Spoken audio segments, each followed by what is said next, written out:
কি গো, মন খারাপ করে বসে কেন? কিছু হয়েছে? এইভাবে আর কতদিন বাড়িতে থাকা যায় বলো তো? আব্বা আমাকে যখনই দেখে তখনই ইগনোর করে। আমি সব জানি, আমাকে এর জন্য কিছু একটা করতেই হবে। কি করবা তুমি? আব্বার সামনে তোমায় কিছু একটা ভালো কাজ করে দেখাতে হবে। কি কাজ করতে হবে বলো? আব্বা আমাকে খুশি করার জন্য আমি সব কাজ করতে পারি। একটা উপায় আছে, তোমাকে আমার কাকির মতন সেজে আমার কাকাকে সুস্থ করে তুলতে হবে, তাহলে তুমি আমার আব্বার কাছে অনেক ভালো হয়ে যাবা। তুমি যা বলবে আমি সেটাই করব, কিন্তু কাকিমার মতো সাজবো কিভাবে? ও নিয়ে তোমাকে টেনশন করতে হবে না, আমি এক্ষুনি কাকিমার ছবি নিয়ে আসছি, তুমি দেখে দেখে সেজে নিও।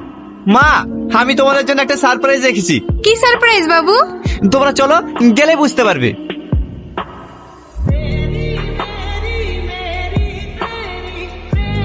কি গো, তোমার এখনো সাজা হয়নি? সালমা,